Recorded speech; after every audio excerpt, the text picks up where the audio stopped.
Boa noite e bem-vindo ao VetSmart TV. Esta noite transmitiremos a primeira de 4 palestras do Fórum Online VetSmart de Medicina de Felinos, que ocorrerá ao longo deste mês de agosto. Eu sou Thiago De Rogatis, o seu apresentador. O tema de hoje será doença renal crônica em gatos, do diagnóstico ao tratamento. Todos que estão assistindo ao vivo receberão através do e-mail cadastrado no VetSmart o certificado de presença online. O seu nome no certificado será exatamente aquele cadastrado no VetSmart. Então, se você deseja atualizá-lo, acesse a área de cadastro nas plataformas VetSmart e faça a alteração. A transmissão de hoje tem o patrocínio da Royal Canin. A precisão nutricional é parte do DNA da Royal Canin. Sua ciência e profundo conhecimento das reais necessidades nutricionais de gatos e cães gera produtos inovadores. A Royal Canin compartilha sua paixão, contribuindo com a saúde e bem-estar dos animais de estimação em todo o mundo.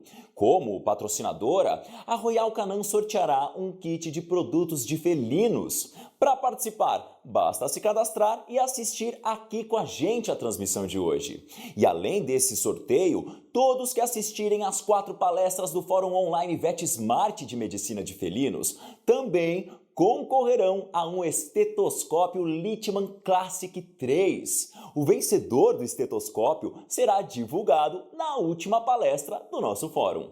A palestra de hoje será ministrada pelo professor Dr. Arquivaldo Resch Júnior, que é médico veterinário graduado pela FMVZ USP, mestre e doutor em clínica veterinária pela mesma faculdade. Atualmente, ele é professor associado do Departamento de Clínica Médica, também da FMVZ USP, e sócio proprietário e responsável pelo serviço de medicina felina da Clínica Veterinária VetMasters e do Hospital for Cats. Eu passarei então a palavra ao professor Arquivaldo, que ministrará agora a sua palestra. Boa noite a todos.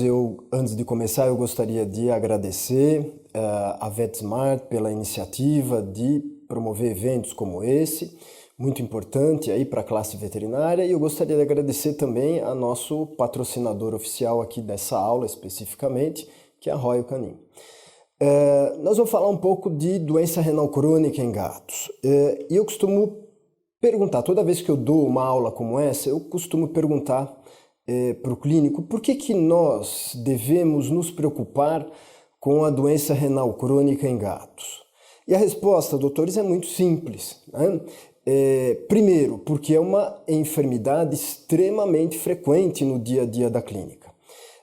E para corroborar isso, eu vou mostrar para vocês esse gráfico, que é um gráfico que a gente fez um levantamento na nossa clínica, na Clínica VetMasters, onde a gente tem um atendimento exclusivo para gatos, né? Um grupo de veterinários que trabalham comigo e que atendem exclusivamente gatos. Nós fizemos um levantamento no mês de maio de 2015, um levantamento pontual, onde foram atendidos nesse mês na clínica 605 gatos, com 641 afecções distintas. Se a gente for ver a ocorrência das principais afecções atendidas nesse mês de maio na clínica, nós vamos ver que as afecções urinárias elas só perderam em ocorrência para as afecções ligadas ao sistema digestório, né? Então foram dos 605 gatos com 641 afecções, 169 gatos tinham afecções relacionadas ao sistema urinário. Se a gente for detalhar um pouco mais, nós vamos ver que dentre esses gatos com afecções do sistema urinário, 130, né, desses 169 gatos com afecções do sistema urinário tinham doença renal crônica, né? A doença renal crônica isoladamente, só a doença renal crônica, ou esses gatos tinham, além da doença renal crônica, alguma outra afecção associada.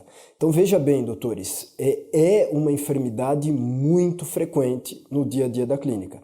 E só por esse motivo já é, como eu disse, um motivo suficiente para nós nos preocuparmos, nós tentarmos nos atualizar em relação a esse tipo de afecção que é muito frequente no dia a dia.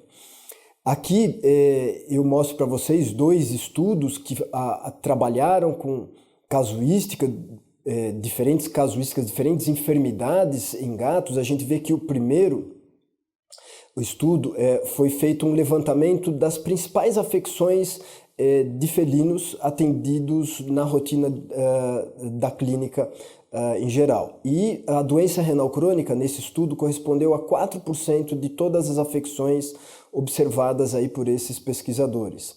Quando a gente filtra isso, quando nós trabalhamos com animais mais velhos, com gatos senis, nós vamos ver que a ocorrência da doença renal crônica acaba sendo ainda maior, podendo chegar a cerca de 40% dos gatos senis acabam desenvolvendo doença renal crônica.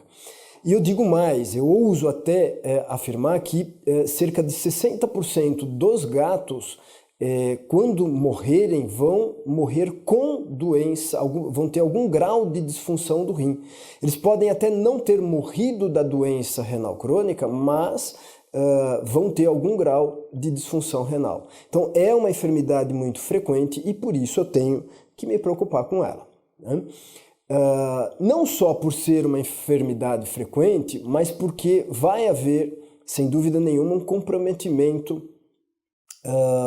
da qualidade de vida do gato, né? Então, nós vamos ver que no desenvolvimento da doença, né, com a evolução da doença, nós vamos ter um comprometimento da qualidade de vida desses gatos.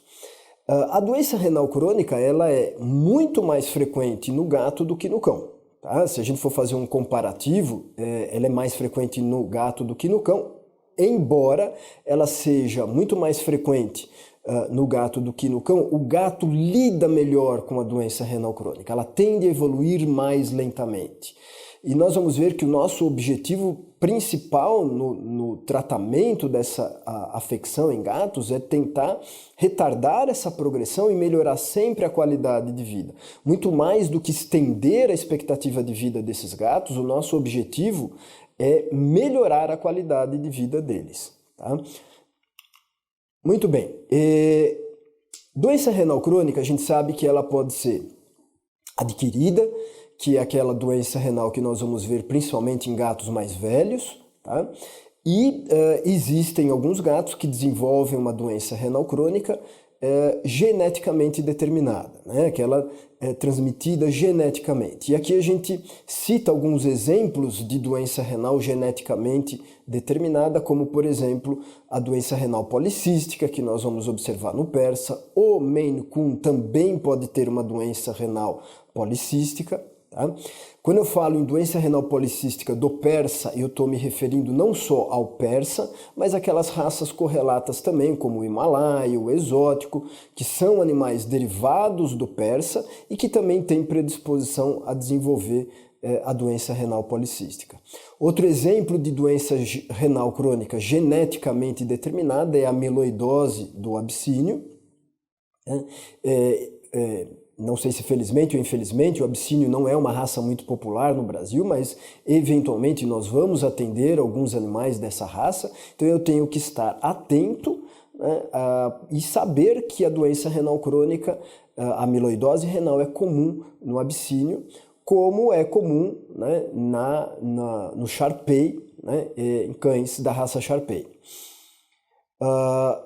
Muito bem.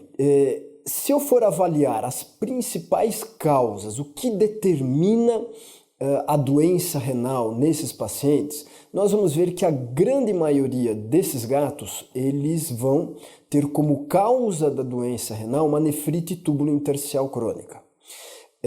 Na maior parte das vezes a gente não estimula muito o proprietário a fazer biópsia para a gente determinar a causa da doença renal, a não ser em algumas situações específicas, quando isso vai fazer alguma diferença, saber a etiologia vai fazer alguma diferença para a gente em relação a tratamento, mas na maior parte das vezes a gente não estimula a realização dessa biópsia porque a análise histopatológica vai revelar o quê? Aquelas áreas de fibrose, todo aquele quadro típico de uma doença renal crônica, de uma nefrite túbulo-intersticial crônica, que se iniciou lá atrás e que hoje eu já não tenho mais como determinar o que precipitou esse quadro inflamatório no rim, que com o passar do tempo evolui para áreas de fibrose, diminuindo a massa funcional desses rins.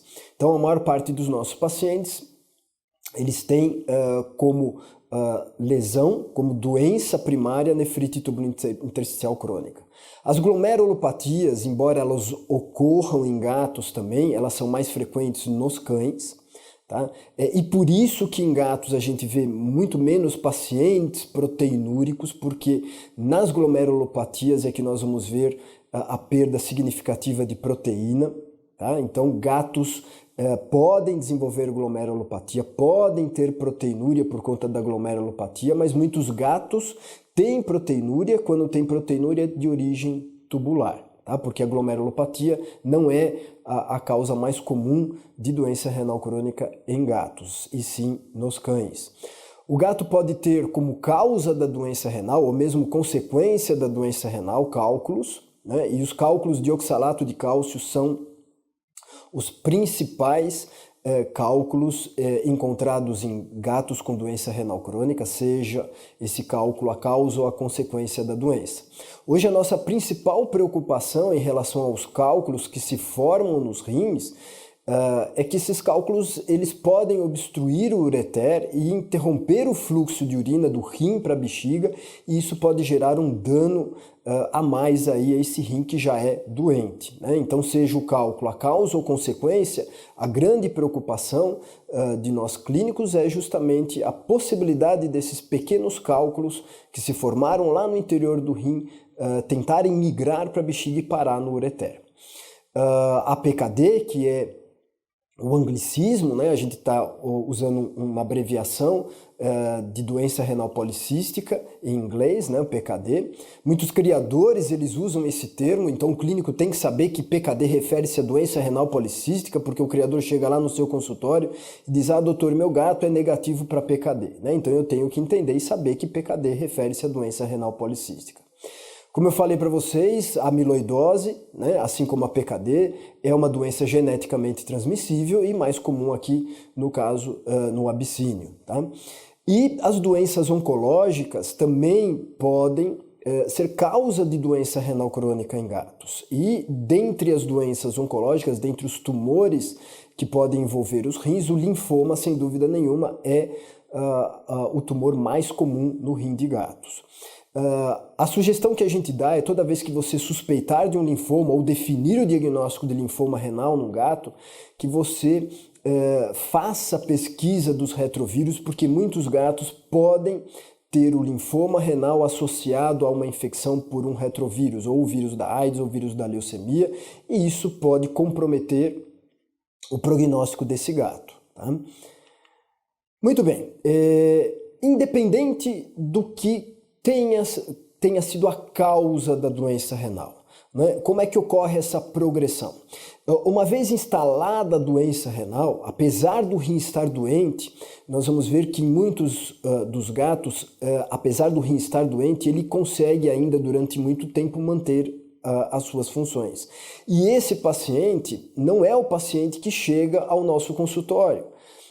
Esse paciente ainda não tem manifestações clínicas típicas da enfermidade. Então é um paciente que não vai demonstrar nada. Esse é um achado, muitas vezes. Então você manda esse paciente fazer, por exemplo, um exame ultrassonográfico para pesquisar alguma enfermidade lá no fígado, e o ultrassonografista te diz lá que há uma alteração na ecogenicidade do rim, uma diminuição do tamanho do rim. Então isso pode sugerir a doença renal. E aí, a hora que você vai lá e avalia indiretamente a função desse rim, você percebe que, apesar do rim estar doente, ele ainda mantém a sua função, porque a tendência é essa progressão ser lenta. Então, uma vez ocorrendo a lesão renal, vai haver a inflamação e isso vai progredir, né? Conforme essa doença progride, nós vamos ter o quê?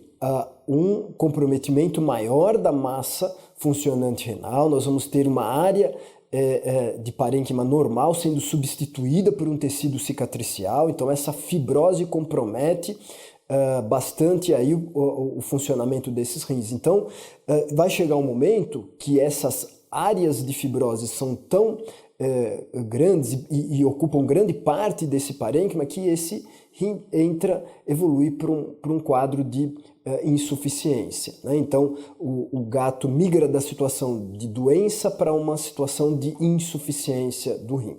Então, é isso que a gente tenta, né? O ideal seria a gente evitar essa progressão, ou retardar essa progressão, né? E apesar da gente exercer esforços enormes aí nessa tentativa, muitas vezes a doença vai progredir independente do que a gente faça, porque isso é muito dependente da causa principal, ou da causa que deu origem a tudo isso. Muito bem, nós vamos ver, doutores, que existem fatores que podem desencadear a doença renal, assim como existem fatores que podem perpetuar a doença renal e existem aqueles fatores que vão agravar a doença renal do meu paciente. E o nosso objetivo é tentar identificar esses fatores e tentar trabalhar de forma preventiva e até mesmo terapêutica em cima desses fatores. E nós vamos tentar agora nessa aula mostrar para vocês quais são, né, esses fatores que podem desencadear, que podem perpetuar e até agravar a doença renal, né? E indiretamente de que forma nós podemos tratar isso, ou de que forma nós podemos atuar para tentar retardar essa progressão desse ciclo de inflamação, fibrose renal, que acaba culminando com as manifestações clínicas clássicas da doença renal que nós estamos habituados a observar nesses nossos pacientes. Então vamos lá, começando pelo fósforo, né? A hiperfosfatemia que nós vamos ver em alguns gatos com doença renal crônica é uma situação que sem dúvida nenhuma vai agravar a doença renal e que vai perpetuar essa doença renal. Então, a gente sabe que um rim doente, que um rim na sua situação de insuficiência funcional, ele começa a reter fósforo, e essa hiperfosfatemia é muito ruim. E eu ouso dizer que a hiperfosfatemia é muito mais deletéria para a condição clínica do meu paciente do que as outros que nós estamos habituados a mensurar e controlar em gatos com doença renal, como ureia e creatinina. Então, às vezes, o clínico se preocupa muito em tentar diminuir valores de ureia e creatinina e ele se esquece do fósforo, né? Então, o fósforo é uma toxina muito mais potente do que a ureia e creatinina e que eu tenho que me preocupar com ela, né? Sem contar com todo o desequilíbrio homeostático associado a essa hiperfosfatemia. Então a gente tem estudos hoje que mostram que quanto mais elevados forem os níveis de fósforo do meu paciente com doença renal crônica, pior o prognóstico, né? Então a gente vai ter aí, esse é um estudo onde foi feita uma análise histomorfométrica dos rins de gatos com doença renal crônica. A gente vê que existe, né, esses gatos que têm hiperfosfatemia, eles têm uma predisposição à mineralização, né, e uma piora na inflamação e na fibrose renal. Assim como esses gatos que têm hiperfosfatemia, eles têm uma predisposição à calcificação vascular. Isso leva a uma alteração funcional das células endoteliais, contribuindo para a hipóxia, para a inflamação e a fibrose renal. Então, o fósforo, ele, em excesso, ele contribui não só para o desencadeamento, mas para a perpetuação e agravamento da doença renal. Então é muito importante que eu me preocupe com esse elemento e que eu tente controlar esses níveis da melhor maneira possível. Mas a gente tem estudos que mostram que o FGF23, né, ele funciona como indicador prognóstico. Então o FGF23, ele na realidade ele é secretado pelos osteoblastos e os osteócitos, e ele tem uma função de diminuir a reabsorção de fósforo pelos rins, né, aumentando assim a excreção desse fósforo, tá? Portanto, quanto mais elevado for o nível de fósforo sérico do meu paciente, maior o nível de FGF23 ele vai ter, né? E por isso que a gente tem estudos que mostram que o FGF23 funciona como indicador prognóstico, né? Então, quanto mais elevado for o nível de fósforo, mais elevado vai ser o nível plasmático de FGF23 e pior o prognóstico do meu paciente, tá? Outro elemento bastante importante que eu tenho que me preocupar em pacientes com doença renal crônica e que muitas vezes também o clínico se esquece é o potássio. Né? O potássio é um eletrólito primordial no controle da doença renal crônica em gatos. A gente vai ver muitas vezes, doutores, que a hipopotassemia ela pode não só desencadear uma doença renal crônica, mas ela compromete todo o bem-estar do meu paciente. Tá? E ela é relativamente comum em gatos com doença renal crônica. Mais uma vez, pontuando a necessidade que o clínico tem que se lembrar que a mensuração de potássio é importante, não só a dosagem de ureia e creatinina, mas a mensuração de potássio sérico nos gatos com doença renal crônica, né? E o controle, quando ele estiver abaixo do que a gente considera o normal para um gato com doença renal crônica, deve ser sempre realizado. Tá? Então, esse estudo aqui de 1993 mostra que a deficiência de potássio ela pode induzir doença renal em gatos. Esse estudo, na realidade, foi realizado em alguns gatos. Eles observaram que alguns gatos que receberam uma dieta nova que estava sendo lançada no mercado aí na década de 90, uma dieta com um acidificante urinário, uma dieta depletada em potássio, ela induzia um quadro de acidemia crônica, uma perda excessiva de potássio via rins. E essa hipopotassemia que esses gatos desenvolviam induzia um quadro de doença renal crônica. Então hoje, como eu falei, a gente sabe que o controle do potássio, ele não só é importante para você manter uma condição clínica boa no seu paciente, razoável, mas também para evitar que haja mais lesão a esses rins, evitando assim a progressão da doença. Né? Então, eu tenho que tomar muito cuidado com as dietas que têm acidificante urinário, que são as dietas normalmente utilizadas para prevenção das doenças do trato, ou mesmo tratamento das doenças do trato urinário inferior em gatos, principalmente as dietas que são mais pobres em potássio, porque elas podem reduzir em cerca de 20% a taxa de filtração glomerular e pode causar doença renal crônica em gatos. Então, muito cuidado com esse tipo de dieta. Mas nós vamos ver que cerca de 20 a 30% dos gatos que têm doença renal crônica, independente do que qual tenha sido a causa dessa doença renal crônica, nós vamos ver que 20 a 30% desses gatos vão desenvolver um quadro de hipopotassemia. E isso pode ser porque há um aumento do fluxo, uma diminuição da reabsorção de potássio pelos túbulos.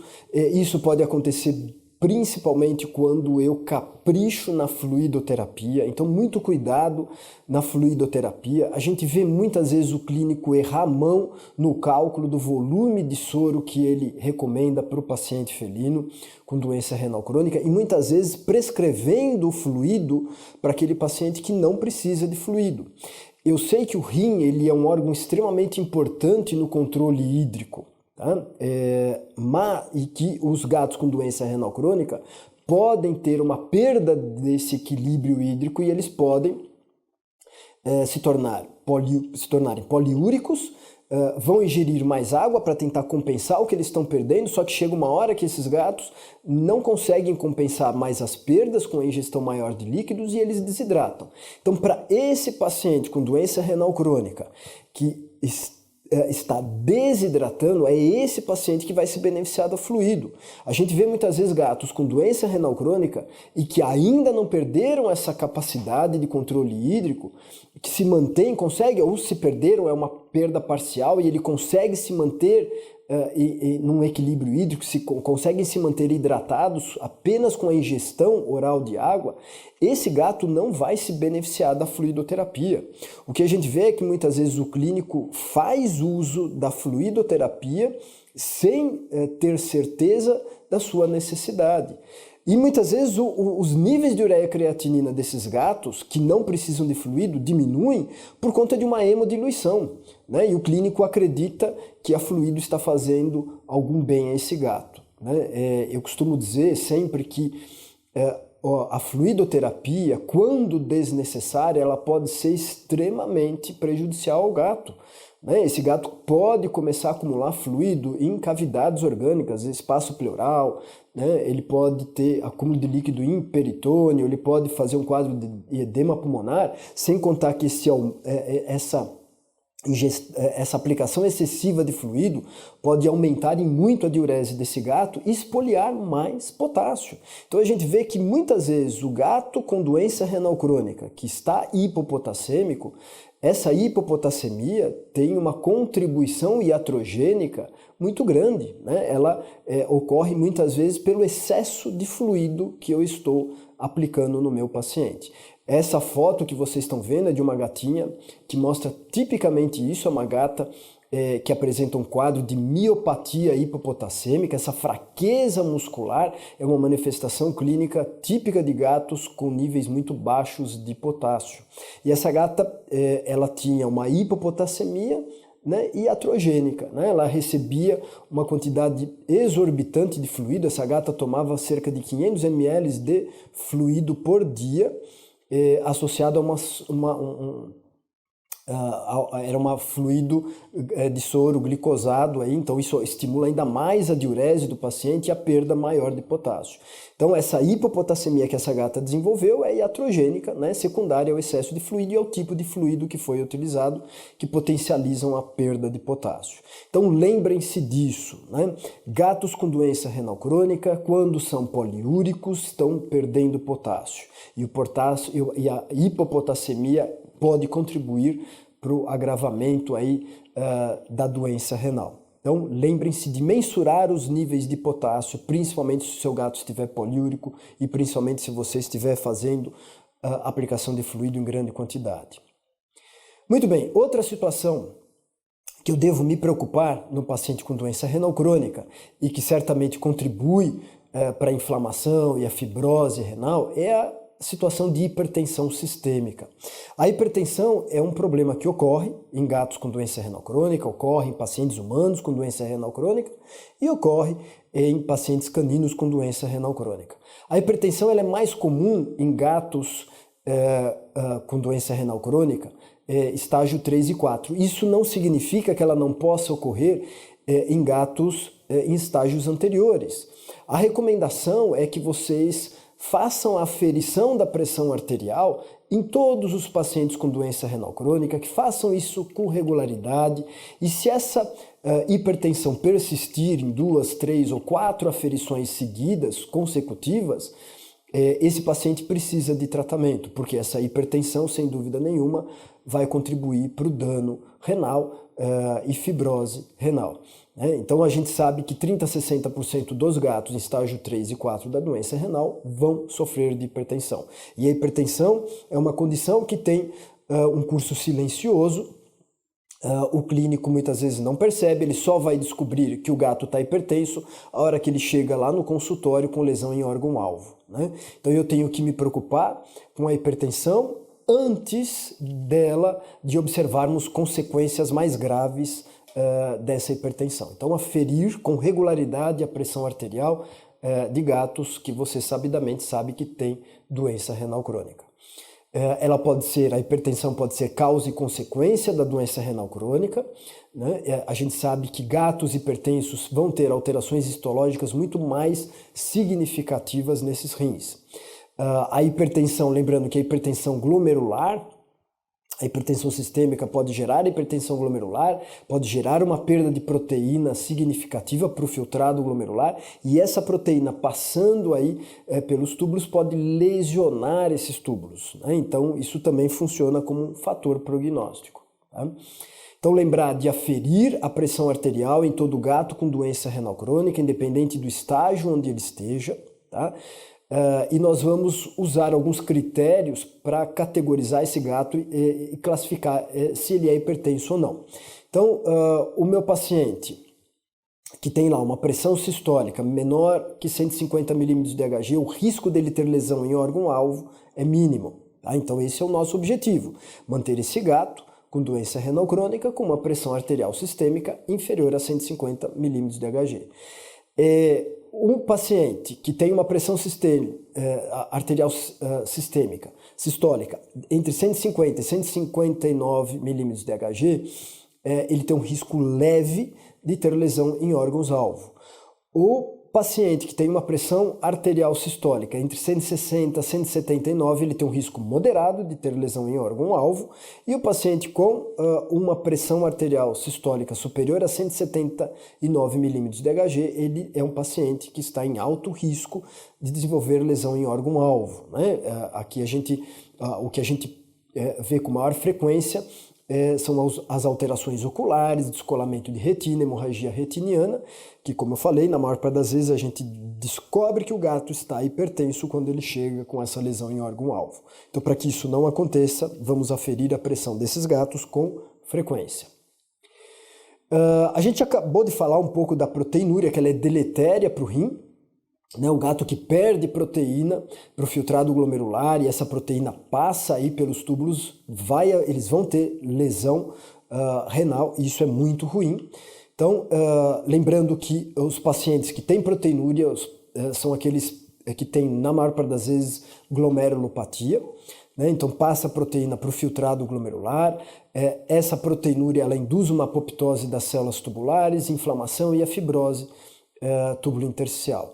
Então, para os pacientes com glomerulopatia, eu tenho que me preocupar muito com isso. Se o paciente é hipertenso, eu tenho que me preocupar muito que ele pode ter proteinúria. Então, todo paciente que tem proteinúria, eu tenho que me preocupar com a aferição da pressão arterial sistólica e o oposto também. O paciente que tem hipertensão, eu vou lá aferir, eu vou fazer a razão proteína creatinina urinária para ver se ele está perdendo proteína ou não, tá? Como eu falei, a proteinúria no gato é pouco comum, tá? Porque as glomerulopatias são pouco frequentes em gatos, mas a gente sabe que os gatos que têm proteinúria, eles vão ter uma diminuição na sua expectativa de vida. Então a gente tem estudos hoje que mostram que a proteinúria está associada sim à diminuição na expectativa de vida desses gatos. Então nós vamos classificar o meu paciente como não proteinúrico se ele tiver uma razão proteína creatinina urinária inferior a 0,2. Nós vamos considerar um paciente felino com uma proteinúria discreta se a razão proteína creatinina urinária dele estiver entre 0,2 e menor que 0,4. E nós vamos considerar um paciente felino proteinúrico se ele tiver uma razão proteína creatinina urinária maior do que 0,4. Então, embora a proteinúria não seja comum em gatos, porque a glomerulopatia não é a afecção renal mais comum em gatos, eu tenho que, sempre que possível, realizar a razão proteína creatinina urinária nesses gatos para identificar o paciente que é proteinúrico, porque uma vez identificando, uma vez controlando isso, eu estou retardando a progressão da doença renal. Então vocês estão vendo que tudo o que a gente faz tem um intuito de retardar a progressão da doença renal e, consequentemente, melhorar a qualidade de vida do nosso paciente. Nós não temos hoje estudos que demonstrem que a utilização de inibidor da ECA, como o benazepril, e mesmo antagonistas de receptor AT1 em gatos com doença renal crônica aumentem a expectativa de vida desses gatos. O que a gente tem é que a utilização do inibidor da ECA ou antagonista AT1, eles podem diminuir a proteinúria, mas isso não significa necessariamente que haja uma diminuição, um ganho na expectativa de vida desses gatos. Tá? Então a gente não tem comprovação ainda. Tá?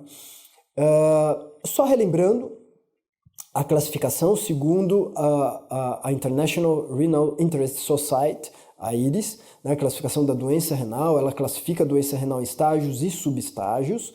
Tá? Aqui nós vamos concentrar a aula apenas na classificação em estágios. Tá? Lembrando que o gato em estágio 1 da doença renal, ele tem uma creatinina inferior a 1,6, ele tem evidência da doença renal, por exemplo, no exame ultrassonográfico eu consigo perceber uma alteração na estrutura do rim ou uma alteração na textura na ecotextura desse rim, e esse gato muitas vezes pode ter um SDMA maior do que 14 microgramas por decilitro. Tá?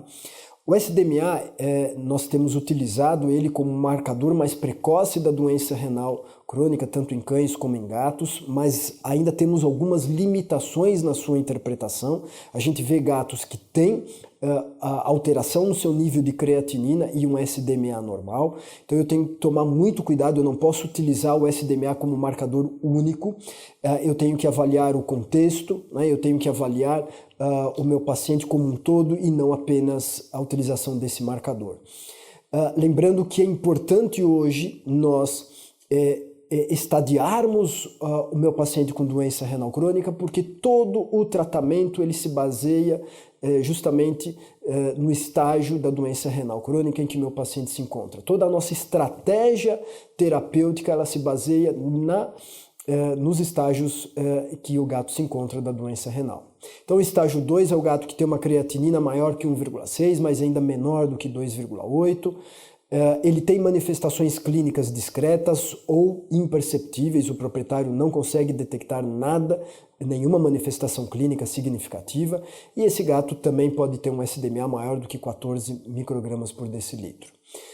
No estágio 3, o gato tem uma creatinina maior do que 2,9, menor do que 5, ele vai ter manifestações clínicas aqui, as manifestações clínicas já são perceptíveis pelo proprietário, principalmente poliúria, polidipsia, ele vai ter perda de peso, ele vai ter anorexia, uma diminuição do apetite, né? Então o proprietário percebe essa oscilação do apetite, percebe muitas vezes sinais de náusea no paciente. Então no estágio 3, fica claro para o proprietário, né, para o tutor do gato que ele se encontra doente. E nesse paciente o SDMA ele tem um aumento mais significativo. E o estágio 4 é um gato que tem uma creatinina maior do que 5, ele está, na maior parte das vezes, em crise urêmica e ele tem um SDMA com um aumento bem significativo.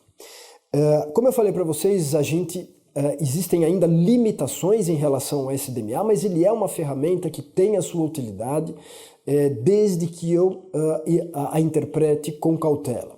E eu vou dar um exemplo típico, né, de como o SDMA pode ser bastante benéfico para a gente classificar ou enquadrar o meu paciente num estágio da doença renal.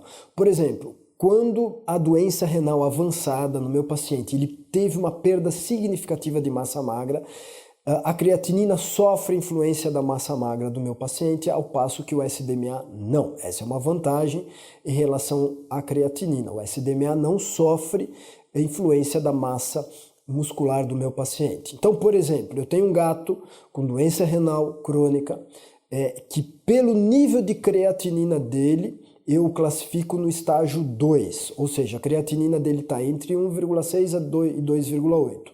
No entanto, o SDMA desse gato é maior do que 25, né? Então eu posso reenquadrá-lo, né, baseado nesse SDMA e no estágio 3. Por quê? Porque a creatinina não representa o que efetivamente esse rim consegue filtrar, porque esse gato perdeu muita massa magra, os níveis de creatinina diminuem e isso compromete uma avaliação mais adequada, mais fidedigna da filtração renal desse paciente. Outro exemplo, um gato com doença renal crônica que pelo nível de creatinina nós o classificamos no estágio 3, ou seja, um gato que tem uma creatinina entre 2,9 e 5, mas o SDMA desse gato deu maior do que 45. Então esse gato efetivamente ele está no estágio 4 da doença renal. Então o SDMA é uma ferramenta que pode me auxiliar muito desde que eu avalie o contexto e não simplesmente o valor do SDMA, tá? Muito bem, uma vez definido o diagnóstico de doença renal crônica no meu paciente, uma vez estabelecido algum tipo de tratamento para evitar a progressão da doença ou para corrigir as manifestações clínicas que o meu paciente apresente, uma dúvida muitas vezes frequente do clínico é de quanto em quanto tempo eu preciso acompanhar, monitorar esse meu paciente, de quanto em quanto tempo eu realizo os exames. Eu costumo dizer aqui que esse acompanhamento é individualizado. Eu não posso padronizar, protocolar um acompanhamento padrão para todos os gatos com doença renal, porque embora a doença pode ser a mesma, os indivíduos são distintos e a doença pode progredir de maneira distinta nesses indivíduos. Então, de uma maneira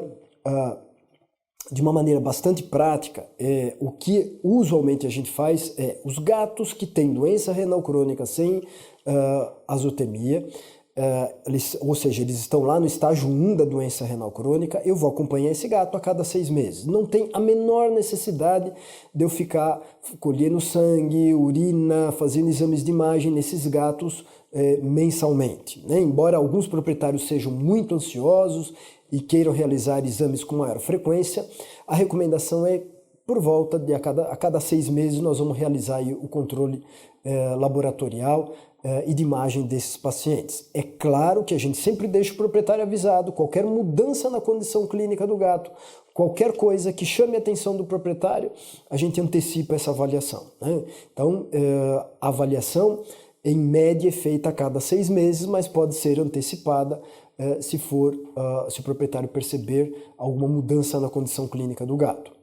O gato que tem doença renal crônica com azotemia, lá está estágios 2 ou 3, a gente pode fazer o acompanhamento a cada 2 a 4 meses, mais uma vez, dependendo da condição clínica do gato. E o paciente que está com doença renal crônica, com uremia, estágio 3 ou 4, né, aquele paciente que nós vamos ter que fazer um acompanhamento mais de perto, posso ter que fazer mensurações dos ureia, creatinina e dos eletrólitos todos os dias, ou a cada 3 dias, ou semanal ou mensal, como eu falei, na dependência do paciente. Tá? Então isso é uma monitoração que é feita de maneira individualizada. Eu determino quando eu vou fazer o acompanhamento laboratorial e de imagem desses pacientes de acordo com o meu paciente. Muito bem, a gente fala um pouco daquelas condições que podem determinar, que podem perpetuar e agravar a doença renal crônica. Agora a gente vai falar um pouquinho de como a gente trata esses pacientes, né? Como eu falei, o nosso objetivo maior no tratamento de um gato com doença renal crônica não é ganhar em dias, não é ganhar em expectativa de vida. A nossa principal meta nesses pacientes é sempre melhorar a qualidade de vida do gato. E, doutores, vocês podem ter certeza que é esse também o objetivo do tutor, do proprietário. Eles querem que o gato tenha qualidade de vida, né? Então, o objetivo é comum, nós vamos tentar fazer os ajustes necessários no manejo dietético ou mesmo na introdução de fármacos para esses pacientes para tentar melhorar a qualidade de vida do meu paciente. Então lá, o gato no estágio 1, a nossa monitoração ela tem que ser importante para evitar que esse gato desidrate. Então o nosso maior objetivo nesse paciente no estágio 1 é evitar a desidratação, porque se esse gato desidratar, essa hipovolemia pode comprometer a perfusão do rim e esse gato pode entrar numa crise urêmica. Então o nosso objetivo aqui é evitar que o gato desidrate, estimular que o gato tome água, né? Não deixar faltar água para o gato. A gente sabe que o gato é extremamente seletivo para tomar água, então eu tenho que utilizar de todos os recursos que eu tenho disponível para aumentar a ingestão de água, estimular esse gato a tomar água. Então eu dou sempre um exemplo aqui, tem muito proprietário que acha engraçado que o gato dele tome água na torneira, né? Muitas vezes ele, quando chega a visita em casa, ele vai lá, abre a torneira e mostra, né, que o gato sobe na pia e vai lá tomar água. Eu tenho que evitar manter esse gato nesse tipo de comportamento, porque esse gato só vai tomar água quando alguém estiver em casa para abrir a torneira para ele. Então, desestimule o seu gato a tomar água na torneira, ou melhor, não estimule esse comportamento no seu gato. Tá? O paciente no estágio 1, eu tenho que me preocupar, eu falei para vocês que o exame de urina no acompanhamento é importante, eu tenho que avaliar se esse gato tem perda proteica pelos rins ou não, então a razão proteína creatinina urinária deve ser feita com regularidade no controle, na monitoração desse paciente. Aferir a pressão, eu falei para vocês que hipertensão é mais comum em estágios 3 e 4, mas ela pode ocorrer em qualquer estágio da doença renal, então é um paciente que tem doença renal crônica estágio 1, ele veio para controle a cada 6 meses, vamos aferir a pressão dele. E a dieta? Nós vamos fazer restrição de proteína, nós vamos utilizar uma dieta coadjuvante nesse estágio da doença.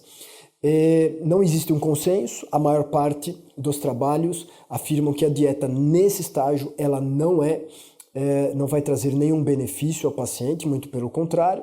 Um gato no estágio 1 é aquele gato que eu espero que ele tenha uma expectativa de vida bastante longa, talvez uma restrição proteica nesse estágio não seja a nossa melhor opção. Então, mas eu volto a repetir, o uso da dieta coadjuvante, ela não é comum, não é frequentemente empregada no estágio 1, mas nós vamos fazer uma avaliação individual. Se eu julgar que para aquele meu paciente a restrição proteica ou a utilização da dieta coadjuvante é importante, nós vamos empregá-la. Tá? Então, como eu falei, reforçando a individualização da monitoração desses pacientes. Então, estimular o gato a tomar água é muito importante em todos os estágios da doença renal. Do estágio 1 ao estágio 4, o meu objetivo é estimular esses gatos a tomarem água. Estágio 2 a 4, né, mais uma vez, evitar a desidratação, tá? Então, estimulando o gato a tomar água. Eu vou avaliar lá se o meu gato é proteinúrico ou não, realizando a razão proteína-creatinina urinária. Eu vou aferir a pressão desse gato, porque eu sei que a hipertensão é prejudicial e ela induz o agravamento da doença renal. O hiperparatiroidismo secundário, ele pode acontecer, né? E isso também seria importante a gente monitorar. Nós vamos falar um pouquinho disso lá na frente, quando a gente for falar um pouco da terapia com o uso do calcitriol, que ainda hoje é uma terapia bastante questionável. Nós não temos nenhum estudo que afirme que a reposição de calcitriol é importante e é relevante para esses gatos, mas nós vamos segurar um pouquinho que nós vamos falar um pouco sobre isso mais lá para frente. Hemogasometria é importante para a gente avaliar se esse gato se encontra em acidose metabólica ou não, principalmente estágios 3 e 4 isso pode acontecer.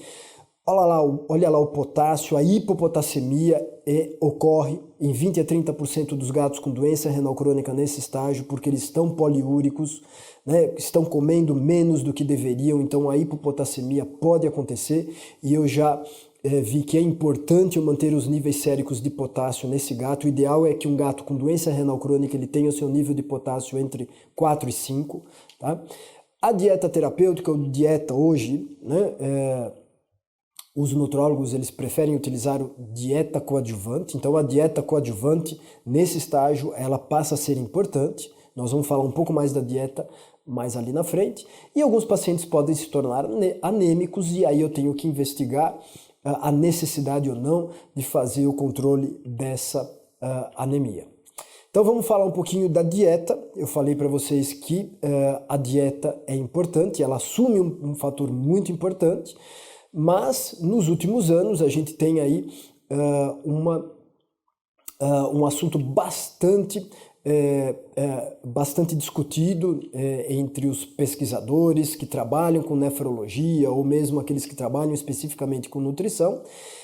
E aqui eu mostro para vocês dois artigos publicados na mesma revista em 2016, um grupo a favor da utilização das dietas coadjuvantes e outro grupo contrário à utilização das dietas coadjuvantes em gatos com doença renal. Então, veja bem, eu acho que, antes da gente prosseguir, eu acho que a gente não pode ser radical, nem para um nem para outro lado. A gente tem que, como eu falei, definir as necessidades individuais do meu paciente. E, quando necessário, você fazer a introdução da dieta. Porque a gente sabe, doutores, nós temos inúmeros estudos importantes do ponto de vista científico que mostram que as dietas coadjuvantes, elas ajudam sim no ganho na expectativa de vida. Elas melhoram a qualidade de vida e há um aumento no ganho na expectativa de vida desses gatos. Então não é nenhum, nem dois, são vários os estudos que nós temos aí disponíveis, eu estou citando alguns deles aqui, que mostram a importância das dietas coadjuvantes no controle e no retardo da progressão da doença renal nesses gatos. Tá? Então, mas existem, como eu falei, pessoas que são bastante refratárias à utilização desse tipo de dieta, principalmente nos gatos mais velhos, nos gatos mais idosos, porque no gato mais idoso ele tem a tendência natural, fisiológica, à sarcopenia, né, a perda de massa magra, e uma restrição significativa de proteína para esse paciente nesse estágio da vida pode potencializar essa perda de massa magra. O único problema, doutores, é que eu não posso olhar para a dieta renal ou para a dieta coadjuvante como uma dieta exclusivamente restrita em proteína. Não é a única, não é o único elemento da dieta restrição proteica. A dieta coadjuvante para controle da doença renal, ela é toda formulada para corrigir todos esses distúrbios, né, que a gente observa em pacientes com doença renal. Tá? Então, eu não posso ficar exclusivamente com esse elemento da dieta renal, que é a restrição proteica. Né? Então, lembrar que a dieta coadjuvante ela é restrita em proteína, sim. Né? Ela tem na sua formulação uma quantidade menor de proteína, mas é uma proteína de alta digestibilidade. Né? Ela é uma dieta restrita em fósforo, é uma dieta rica em antioxidantes e ômega 3, ela ajuda a manter o equilíbrio ácido-base, que muitas vezes está alterado, né, nesses pacientes com doença renal crônica, principalmente estágio 3 e 4. É uma fonte suplementar de potássio, que a gente sabe que é um elemento que pode se perder em gatos com doença renal crônica, e ela tende a ser mais palatável. Então veja bem, a dieta renal, né, ela traz benefícios para o meu paciente pelo todo, né, pela sua formulação como um todo, não só pela restrição proteica. Tá? Então, eu digo sempre que a nossa meta no paciente com doença renal crônica é a busca do equilíbrio. Né? Nós temos que proporcionar qualidade de vida ao gato, utilizarmos uma dieta palatável, que ele se sinta atraído. O nosso objetivo é manter o peso e score corporal desse gato, né? O score de massa muscular também. Então é importantíssimo, nós temos estudos hoje que mostram que os gatos com doença renal crônica que perdem peso são os que têm pior prognóstico. Manter, o nosso objetivo maior é manter o gato no mesmo estágio da doença renal crônica em que ele se encontra. A partir do momento que eu não estou conseguindo isso, que o gato está migrando para estágios mais avançados da doença, eu sei que eu vou ter um prognóstico pior para o meu paciente. Então, manter o peso é muito importante. Como eu falei, a gente tem estudos que mostram que a perda de peso tem impacto na expectativa de vida desse gato. Tá? Então, é muito importante que a gente... que as nossas mudanças no manejo desse gato proporcionem essa manutenção do peso. Então, a dieta ela é importante, nós temos muitos benefícios em relação a isso e eu tenho que lembrar que a dieta não é só restrição de proteína, toda a sua formulação ela vai trazer algum tipo de benefício para esse meu paciente. Tá? Eu falei para vocês que a gente ia falar um pouquinho da terapia questionável, que seria a terapia com reposição do calcitriol. Por que é uma terapia questionável? Porque nós não temos nenhum estudo duplo cego hoje que mostre a real eficácia da reposição do calcitriol no controle e no retardo da progressão da doença renal crônica em gatos. E, consequentemente, na melhora na qualidade de vida desses gatos. O que nós temos são estudos referentes à utilização do calcitriol em cães e até mesmo em humanos. E nós temos um estudo que ainda não foi publicado, mas já foi apresentado recentemente em congressos de medicina veterinária, desenvolvido aí pelo um dos veterinários mais antigos aí que trabalham especializados em gatos, Dr. Gary, e associado ao Dr. Dennis Chu. Eles fizeram um estudo muito grande, né, onde eles utilizaram calcitriol e benazepril em gatos com doença renal crônica nos mais diferentes estágios E eles observaram um benefício enorme, né? Não só da suplementação com calcitriol, mas da utilização do benazepril nesses gatos. Eles observaram um ganho significativo na expectativa de vida desses gatos.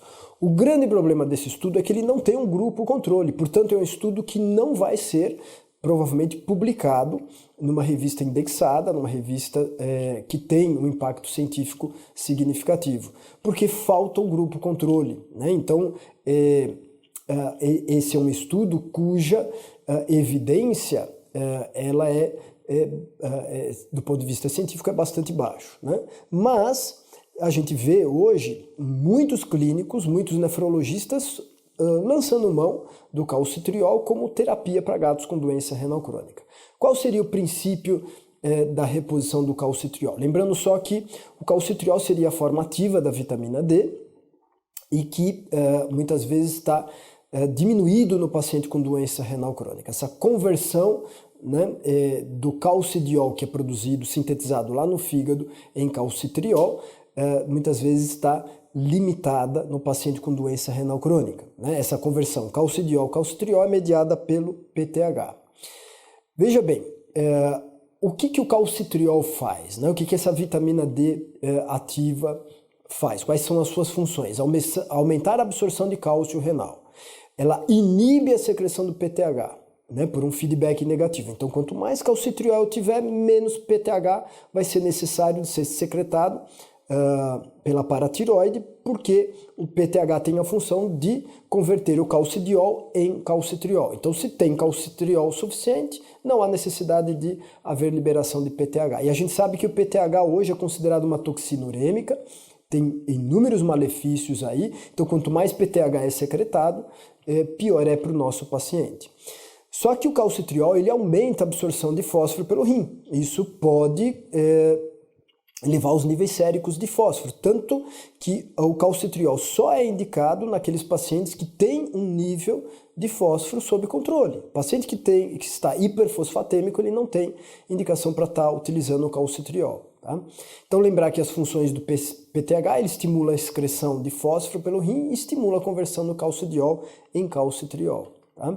De qualquer forma, né, mesmo sendo uma terapia questionável, mesmo sendo uma terapia que nós não temos hoje nenhum estudo duplo cego que comprove a sua eficácia em gatos, como eu falei, muitos clínicos lançam mão do calcitriol. O grande problema também do calcitriol é a sua remanipulação. Né? Nós precisaríamos utilizar uma farmácia de manipulação que esteja habilitada na remanipulação em nanogramas desse calcitriol, porque se eu der uma dose excessiva, eu posso trazer prejuízos enormes ao meu paciente. Então, a gente teria que ter uma farmácia de manipulação, e hoje, se não me engano, a única farmácia de manipulação em São Paulo que tem o credenciamento para manipular essa concentração minúscula é a fórmula médica. Tá? Então, alguns cuidados que eu tenho que ter: o fósforo tem que estar normal, né? E o cálcio normal ou diminuído. Tá? Esses são os cuidados que eu tenho que ter para lançar mão do calcitriol. Tá? Doutores, era isso que eu tinha para passar para vocês. Eu queria, na realidade, mostrar um pouco do que causa, das principais situações em que a gente tem aí uma causa, um agravamento e até uma perpetuação da doença renal, né? Porque são esses fatores que eu tenho que saber controlar no meu paciente com doença renal para que ele tenha um ganho na expectativa de vida. Tá? Muito obrigado mais uma vez, parabéns para a VetSmart pela iniciativa e muito obrigado ao convite realizado aí pela Royal Canin. Obrigado. Muito obrigado, Arquivaldo. Agora nós vamos passar a palavra para Larissa Drui, coordenadora de comunicação científica da Royal Canin, que ministrará agora a sua apresentação. Olá, boa noite. Meu nome é Larissa. Primeiramente, gostaria de agradecer em nome da Royal Canin a oportunidade de participar desse vídeo. E o que eu vou conversar com vocês um pouco é de que forma a nutrição pode auxiliar no tratamento do paciente com doença renal crônica. E qual que é o objetivo do alimento para esse paciente? É controlar a progressão da doença e minimizar as consequências negativas que são consequentes da evolução dessa patologia. Tudo isso garantindo com que o animal tenha uma adequada ingestão de macro e micronutrientes através de um alimento específico para aquela patologia. E esse gráfico que mostra aí para vocês é exatamente isso. Então, são cães e gatos com doença renal crônica que foram divididos em 2 grupos. Um grupo que estava ingerindo a dieta renal e um grupo que estava ingerindo uma dieta para manutenção. E fica muito claro pelo gráfico que aqueles pacientes com doença renal crônica que estão ingerindo alimento específico para a doença renal crônica tiveram um aumento na taxa de sobrevida de até 2,4 vezes. Isso é bastante para o veterinário como resultado para ele, para o tutor que vai passar mais tempo com esse animal e principalmente para o nosso paciente. Esse gráfico, esse estudo ainda mostra que os pacientes que estavam ingerindo dieta específica para paciente renal ainda tiveram uma redução no risco de crise urêmica em até 72%. E falando mais de nutriente propriamente dito, é muito comum que o paciente com insuficiência renal crônica apresente aumento no teor de compostos nitrogenados no sangue, aumento também de fósforo sérico e aumento da excreção de proteínas urinárias. E um nutriente que consegue minimizar tudo isso, minimizar os efeitos do acúmulo desses biomarcadores, é a proteína. Então, a proteína precisa ser reduzida para o paciente com insuficiência renal crônica. Mas quanto? Vamos pensar então que é um paciente que está em quadro de catabolismo muscular, ele está lutando contra um processo inflamatório e ainda precisa produzir células sanguíneas. Todos esses processos requerem proteína, por isso a redução no alimento precisa ser uma redução moderada. Além disso, a gente precisa ter uma proteína de alta qualidade, que é o quê? Elevada digestibilidade, alto valor biológico e um perfil de aminoácidos essenciais, que são aqueles aminoácidos que o animal não consegue sintetizar sozinho, por isso depende do alimento para a obtenção. E talvez mais do que a proteína, o fósforo seja o principal vilão da doença renal crônica, porque o fósforo acumulado no organismo, ele piora a progressão da doença, diminuindo a expectativa de vida e a qualidade de vida também daquele paciente. Um rim, ele comprometido, ele diminui a capacidade de excretar fósforo, então o fósforo acaba se acumulando. E esse gráfico que tem aí do lado para vocês, ele mostra justamente isso, ele compara a expectativa de vida de pacientes com doença renal crônica versus o teor de fósforo na dieta. E o que mostra é que quanto maior a restrição de fósforo na dieta do paciente renal, maior também a expectativa de vida desse paciente. Por isso é importante ter uma restrição de fósforo no alimento específico para o doente renal crônico. E de todas as consequências que o acúmulo de fósforo no organismo causa, talvez o principal seja o desbalanço com o cálcio. O fósforo elevado, ele estimula a produção de paratormônio, porque é um mecanismo que o organismo entende para aumentar a reabsorção de cálcio óssea e aumentar a quantidade de cálcio no organismo, porque o organismo ele precisa ter um equilíbrio muito constante da relação cálcio e fósforo. Com o aumento do paratormônio e aumento da reabsorção óssea, esse cálcio vai para a circulação sanguínea e vai ser distribuído pelos tecidos moles, causando mineralização. E um dos tecidos que gera essa calcificação é o tecido renal, piorando ainda mais a doença renal crônica. E outro nutriente também bastante importante para o paciente renal é o ômega 3, como o EPA e o DHA, que a fonte principal é o óleo de peixe. A principal função do ômega 3 é a função inflamatória e antioxidante, que vai melhorar a perfusão renal. Como? Através da diminuição da pressão intraglomerular e do aumento da taxa de filtração. Tudo isso colabora para melhorar a progressão da doença, então diminuir essa evolução da doença, melhorando também tanto a sobrevida quanto a qualidade de vida daquele paciente. Sobre antioxidantes, é muito comum que pacientes doentes renais crônicos apresentem um maior teor de radicais livres no organismo. Por quê? Lembrando que a doença renal crônica, ela é uma doença irreversível, onde há morte celular. Sempre que há morte celular, também há liberação de radicais livres. O radical livre ele vai causar dano celular, levando mais morte celular. Por isso é importantíssimo que o alimento para o paciente renal apresente nutrientes antioxidantes, como a vitamina E, a vitamina C, o selênio e o zinco, que vão combater o estresse oxidativo naquele organismo.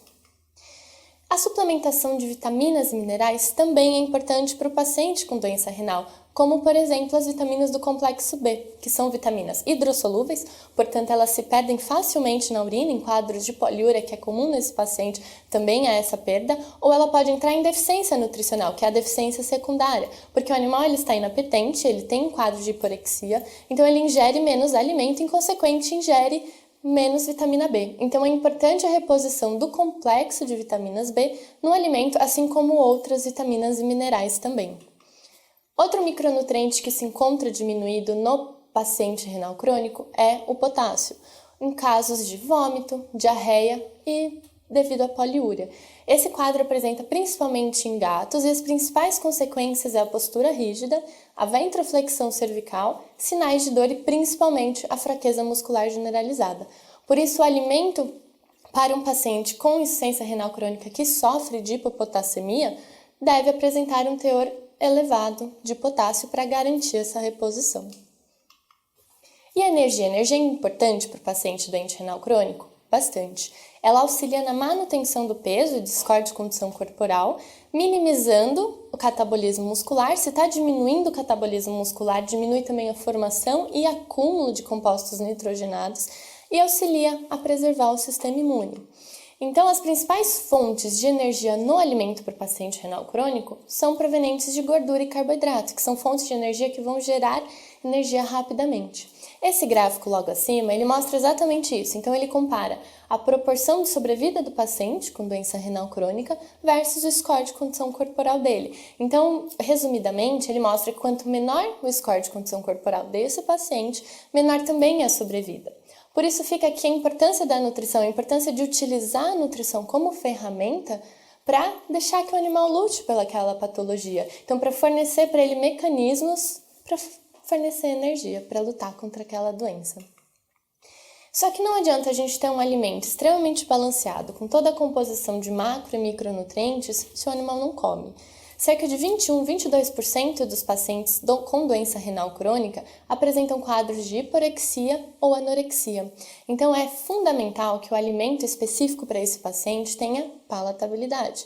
Só que a palatabilidade ela é influenciada diretamente pela preferência individual daquele animal. Ou seja, o cão e o gato eles apresentam sim direito de gostar ou não gostar de um alimento. Só que esse gostar ou não gostar, ele é composto por diversos fatores que foram construídos ao longo da vida desse paciente, como, por exemplo, os fatores inatos, que são específicos para aquele animal, a educação que ele teve principalmente na primeira fase de vida, experiências alimentares anteriores, então o que foi oferecido, de que forma aquilo foi oferecido para o paciente, o ambiente ou como e onde aquilo foi oferecido. A gente sabe que é muito diferente oferecer um alimento numa gaiola, numa clínica, numa internação, ou oferecer em domicílio. A gente sabe que a palatabilidade e o apetite do animal varia muito com o ambiente que está sendo oferecido. E o status de saúde. Pacientes com insuficiência renal crônica geralmente têm a crise urêmica, e a crise urêmica diminui bastante o apetite também do paciente. E a palatabilidade em relação ao alimento ela é composta também por diversos fatores. Entre eles, talvez o principal é o perfil aromático, que é a primeira barreira que o animal vai atravessar para poder depois, então, experimentar e provar o alimento. Então, é preciso que o perfil aromático seja elevado e seja diferenciado. Além disso, a variedade na textura também confere alta palatabilidade para o alimento e também desperta curiosidade para aquele animal, diminuindo as chances dele entrar em inapetência. E outra opção também é o mix feeding, que é utilizar de diferentes manejos, diferentes formas de alimento para montar um manejo nutricional específico para aquele paciente com doença renal crônica. E qual que é a recomendação da Royal Canin?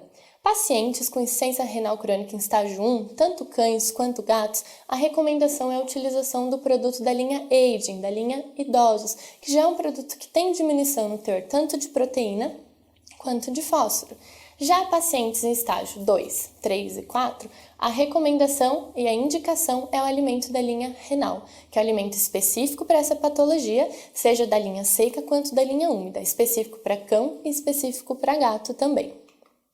E mais recentemente, a Royal Canin ela lançou a Renal Special Canine, que além de compor todos os macro e micronutrientes que a gente conversou anteriormente, ainda conta com alta palatabilidade e mais uma opção de perfil aromático, que serve, como eu disse, como mais uma opção caso o animal deixe de comer algum outro alimento. Isso que eu estou mostrando para vocês é a opção de mix feeding, que é utilizar de diferentes perfis aromáticos, diferentes texturas e fazer um mix e melhorar o manejo nutricional daquele paciente. Então, o veterinário ele pode sugerir o fornecimento só do alimento seco, só do alimento úmido ou uma associação entre as duas formas. E tudo isso visando diminuir os quadros de hiporexia ou anorexia e sempre focando na qualidade de vida daquele paciente. É isso, muito obrigada. Muito obrigado, Larissa. Chegou o momento de conhecermos o sorteado ou sorteada que levará para casa o kit de produtos de felinos da Royal Canin. Lembrando que só participa do sorteio quem se cadastrou e quem acompanhou a nossa transmissão ao vivo aqui com a gente. E o sorteado ou sorteada vai aparecer agora na tela para você.